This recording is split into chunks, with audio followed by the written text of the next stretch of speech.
বন্ধু বান্ধৱীসকল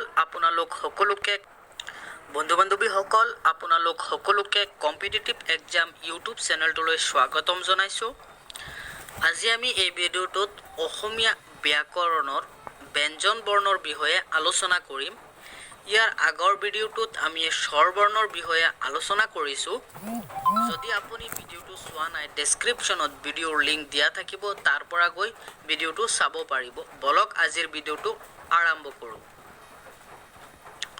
ব্যঞ্জন বৰ্ণ, যিবোৰ বৰ্ণ স্বৰ বৰ্ণৰ সহায়ত উচ্চাৰিত হয় তাকে ব্যঞ্জন বৰ্ণ বোলে। মানে যিবোৰ বৰ্ণই স্বৰ বৰ্ণৰ সহায় লৈ উচ্চাৰিত হয় সেই বৰ্ণবোৰকে ব্যঞ্জন বৰ্ণ বোলে।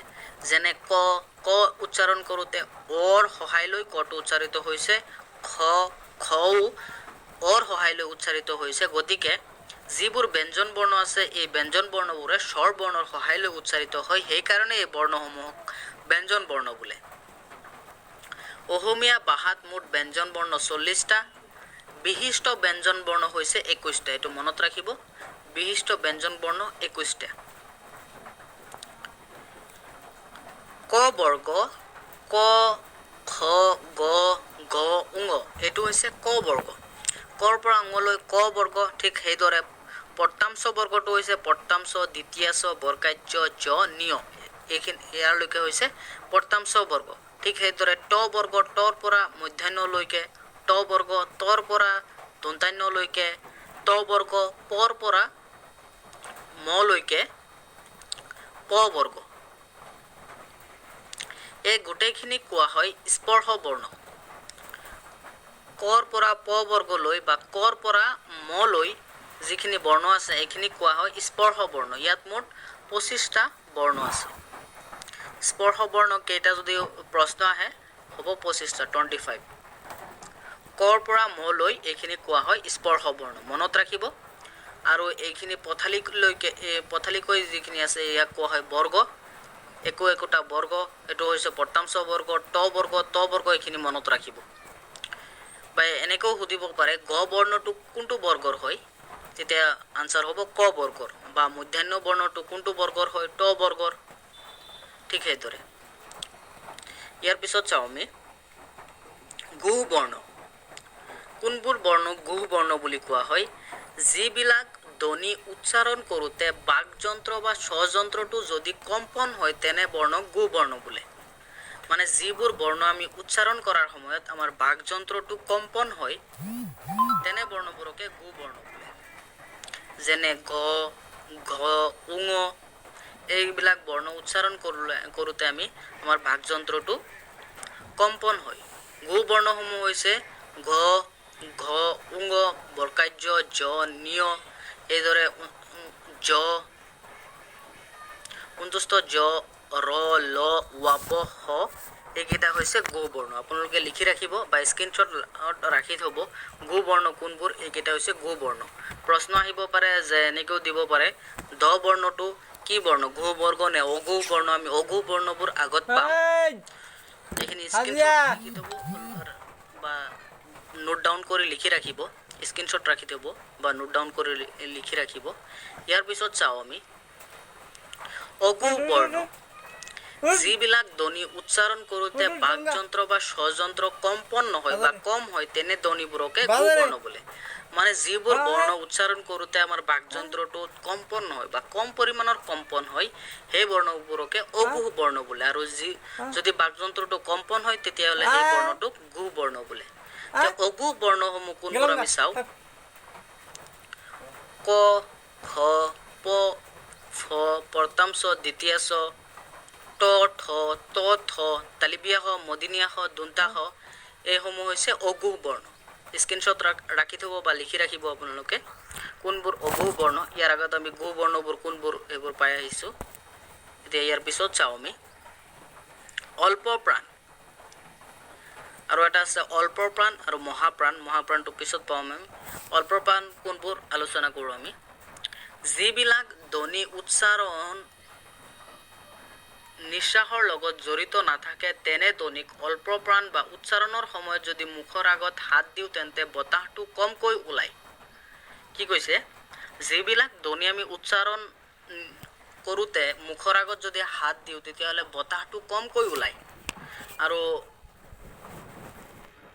মহাপ্ৰাণত বতাহটো বেছিকৈ ওলাব অল্প প্ৰাণত বতাহটো কমকৈ ওলায় মানে যিবোৰ বৰ্ণ আমি উচ্চাৰণ কৰোঁতে মুখৰ আগত যদি আমি হাতখন ধৰোঁ তেতিয়াহ'লে বতাহটো কমকৈ ওলাই আহিব সেই বৰ্ণবোৰকে অল্প প্ৰাণ বৰ্ণ বোলে একদম সহজ কথাত মনত ৰাখিব মানে যিবোৰ বৰ্ণ আমি উচ্চাৰণ কৰোঁতে মুখৰ আগত যদি আমি হাতখন ৰাখোঁ তেতিয়াই গম পাই যাম যে কোনবোৰ বৰ্ণ অল্প প্ৰাণ আৰু কোনবোৰ বৰ্ণ মহাপ্ৰাণ অল্প প্ৰাণ বৰ্ণসমূহ যেনে কটো আমি উচ্চাৰণ কৰোঁতে যদি মুখৰ আগত হাতখন ৰাখোঁ বেছি বতাহ ওলাই নাহে সেইকাৰণে এই বৰ্ণটোক অল্প প্ৰাণ বোলে ক গ উঙ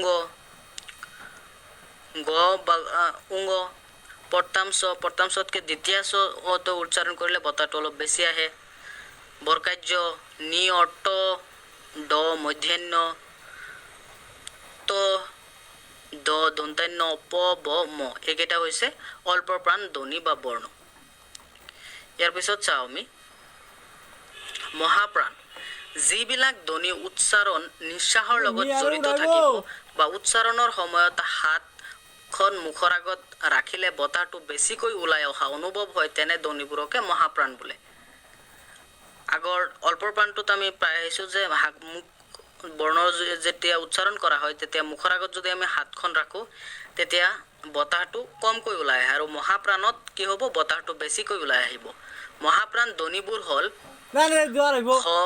খটো উচ্চাৰণ কৰোঁতে যেতিয়া আপুনি মুখৰ আগত হাতখন ৰাখিব তেতিয়া হাতত বতাহ ওলোৱা অনুভৱ হ'ব খ গ দ্বিতীয় চ জ থ ড থ দ ফ ভ এইখিনি হৈছে মহাপ্ৰাণ ধ্বনি মনত ৰাখিব আপোনালোকে অল্প প্ৰাণ আৰু মহাপ্ৰাণ কোনবোৰ বা ইয়াৰ পিছত আমি এটা তালিকাৰ জৰিয়তেও বুজিবলৈ চেষ্টা কৰিম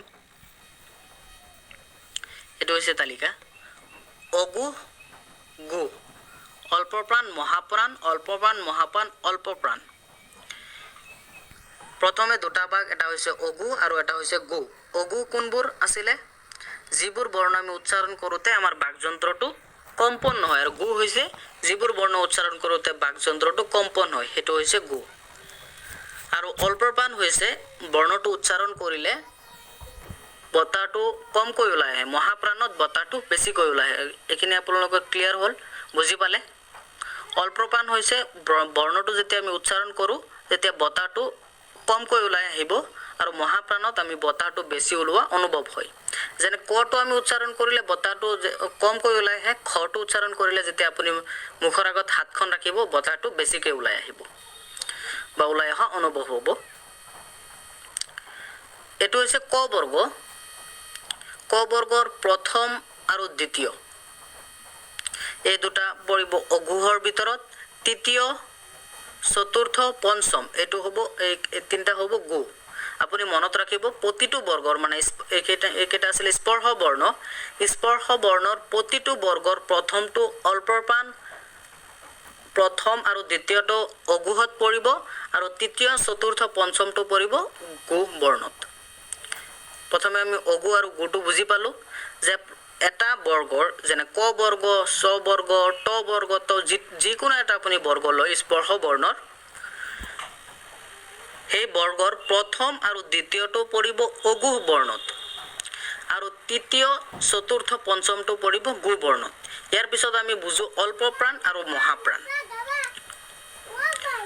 গু অগু বুজি পালোঁ এতিয়া আমি অল্প প্ৰাণ আৰু মহাপ্ৰাণ এটা বৰ্গৰ প্ৰথম যিটো আখৰ থাকিব বা বৰ্ণ থাকিব সেইটো হ'ব অল্প প্ৰাণ আপুনি মানে মনত ৰখাৰ কাৰণে কৈছোঁ প্ৰথম বৰ্ণটো পৰিব অল্প প্ৰাণত দ্বিতীয়টো মহাপ্ৰাণত আকৌ তৃতীয়টো অল্প প্ৰাণ চতুৰ্থটো মহাপ্ৰাণ আকৌ পঞ্চমটো অল্প প্ৰাণ মানে এটাৰ পিছত এটা অল্প প্ৰাণ এটা মহাপ্ৰাণ আকৌ এটা অল্প প্ৰাণ আকৌ এটা মহাপ্ৰাণ আকৌ অল্প প্ৰাণ এনেকৈয়ে যাব আপুনি মনত ৰাখিব প্ৰতিটো বৰ্গৰ প্ৰথম আৰু দ্বিতীয়টো হ'ব অগু তৃতীয় চতুৰ্থ আৰু পঞ্চমটো হ'ব গু আৰু অগুহৰ ভিতৰত যি দুটা অগুহত পৰিব অগুহৰ প্ৰথমটো হ'ব অল্প প্ৰাণ দ্বিতীয়টো হ'ব মহাপ্ৰাণ ঠিক সেইদৰে গুহৰ প্ৰথমটো হ'ব অল্প প্ৰাণ দ্বিতীয়টো মহাপ্ৰাণ চতুৰ্থটো আকৌ অল্প প্ৰাণ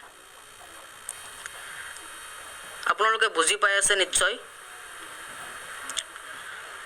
এতিয়া বুজি পালে আপোনালোকে অল্পপ্ৰাণ আৰু মহাপ্ৰাণ বৰ্ণ কোনবোৰ প্ৰতিটো বৰ্গৰ আপোনালোকে প্ৰথমে বৰ্গটো মনত ৰাখিব যে ক বৰ্গৰ প্ৰথমটো অল্পপ্ৰাণ দ্বিতীয়টো মহাপ্ৰাণ আৰু ফাৰ্ষ্টৰ যি প্ৰথম দুটা হ'ব অগু লাষ্টৰ তিনিটা হ'ব গু অগুহৰ এটা হ'ব অল্পপ্ৰাণ মানে প্ৰথমটো সদায় অল্পপ্ৰাণ হ'ব দ্বিতীয়টো মহাপ্ৰাণ আকৌ গুহৰ প্ৰথমটো অল্পপ্ৰাণ দ্বিতীয়টো মহাপ্ৰাণ তৃতীয়টো অল্পপ্ৰাণ তা আপুনি বুজি পালে প্ৰশ্ন এনেকৈ আহিব যে দ্বিতীয় বৰ্ণটো গু অল্পপ্ৰাণ নে গু মহাপ্ৰাণ তেতিয়াহ'লে দ্বিতীয় বৰ্ণটো কি হ'ব গু মহাপ্ৰাণৰ হ'ব বা ট দিলে যে ট বৰ্ণটো অগু মহাপ্ৰাণ নে অগু অল্পপ্ৰাণ তে ট বৰ্ণটো হ'ব অগু অল্পপ্ৰাণ বুজি পালে আপোনালোকে প্ৰশ্ন এনেকৈ আহিব এতিয়া আমি অগু অল্পপ্ৰাণ বৰ্ণসমূহ চাওঁ বা আপোনালোকে এনেকৈ লিখি মুখস্থ কৰিব পাৰিব বা এই চাৰ্টটো যদি বুজি পায় মুখস্থ কৰাৰ কোনো দৰকাৰ নাই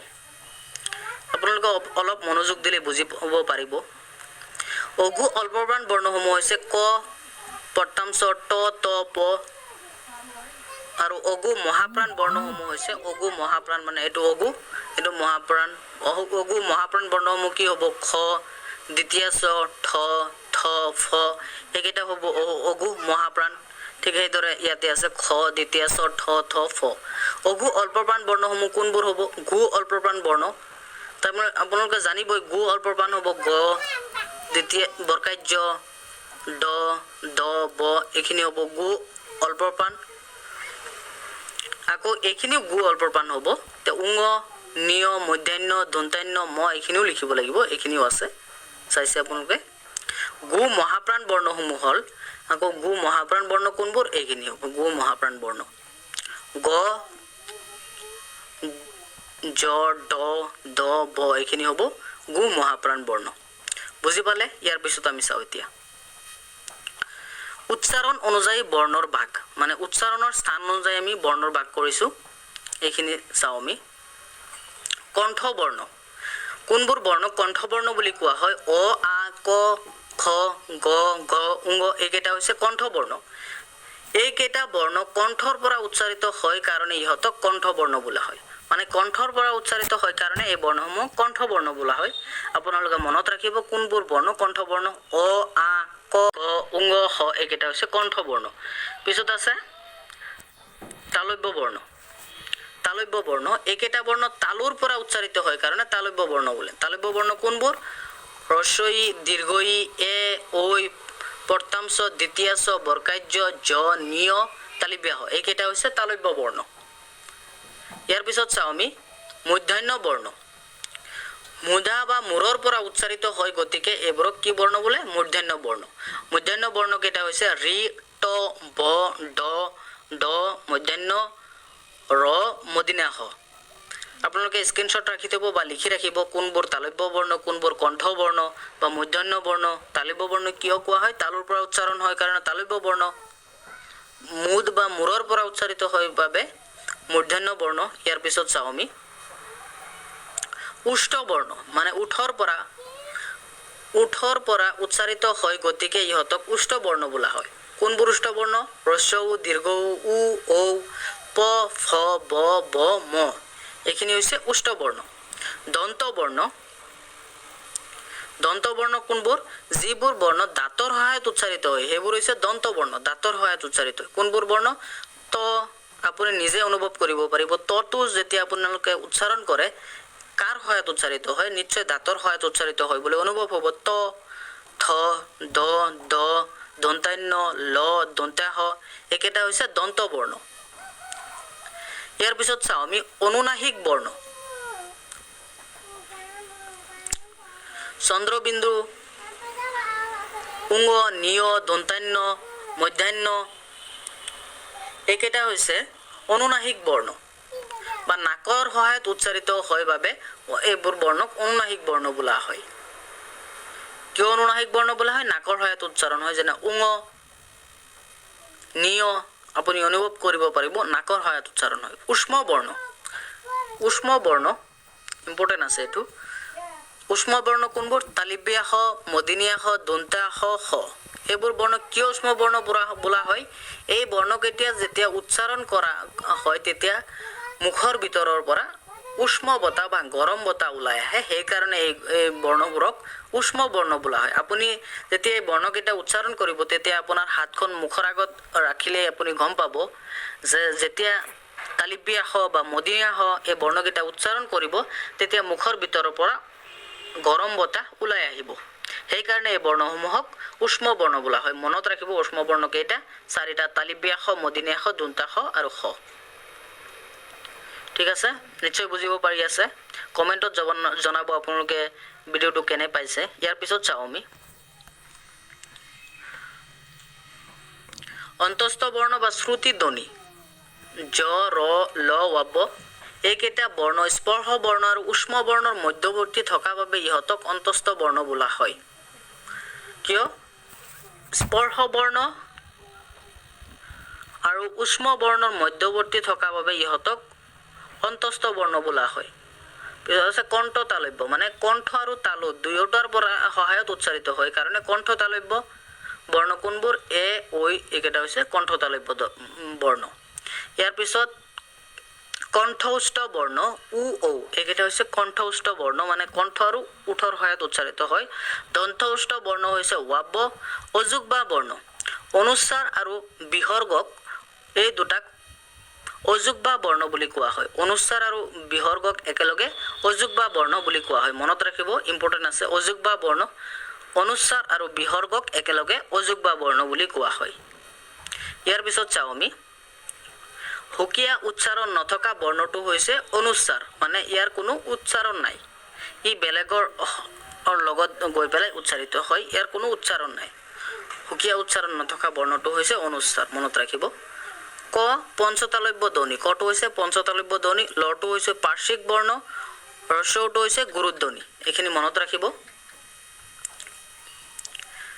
আজিৰ ভিডিঅ'টোত ইমানেই।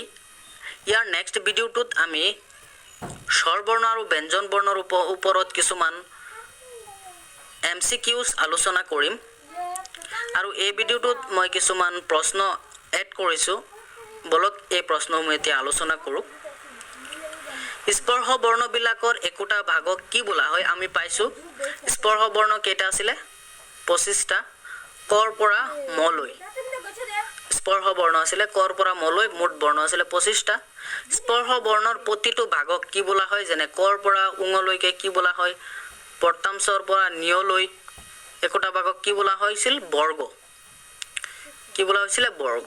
ইয়াৰ আনসাৰ হ'ব বৰ্গ। স্পৰ্শ বৰ্ণৰ একোটা ভাগক কি বোলা হৈছিলে? বৰ্গ। ইয়াৰ পিছত চাওঁ আমি পৰ পৰা মলৈ কি বৰ্গ?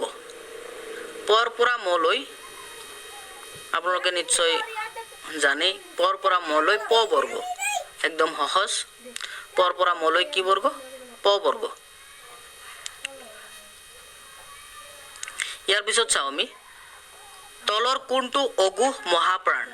অগু হ'ব লাগিব আৰু মহাপ্ৰাণ হ'ব লাগিব। অগুটো আমি জানো যে আগতে আছিলে অগু, অগু, পিছত ইয়াৰ তলত কি আছিলে? অল্পপ্ৰাণ আৰু মহাপ্ৰাণ। প্ৰথম কি আছিলে? অল্পপ্ৰাণ, পিছত আছিলে মহাপ্ৰাণ। অগু অল্পপ্ৰাণত আছে ক, খ। খটো কিহত পৰিব? অগু মহাপ্ৰাণত পৰিব। অগু মহাপ্ৰাণ বৰ্ণটো কি? খ। ইয়াৰ আনসাৰ হ'ব খ। বুজি পাইছে প্ৰশ্ন কেনেকৈ আহিব? যে তলৰ কোনটো বৰ্ণ অগু মহাপ্ৰাণ? আমি কি পাইছিলোঁ? অগু আৰু গু দুটা ভাগ পাইছিলোঁ প্ৰথমে। তো অগু মহাপ্ৰাণ বুলি কৈছে, তে আমি অগুহৰ ভাগ কেইটা চাওঁ। অগু অল্পপ্ৰাণ, অগু মহাপ্ৰাণ। অগু অল্পপ্ৰাণত কি পৰে? প্ৰথমে ক, অগু মহাপ্ৰাণত পৰে খ। তে খটো দিছে আমাৰ, খটো ওলাব লাগে। অগু মহাপ্ৰাণ বৰ্ণ আমি পাই গ'লো, খটো অগু মহাপ্ৰাণ বৰ্ণ। ঠিক সেইদৰে মধ্যাহ্নটো যদি চাওঁ আমি, মধ্যাহ্নটো অগু মহাপ্ৰাণত নপৰিব। বুজি পাইছে? ইয়াৰ পিছত চাওঁ আমি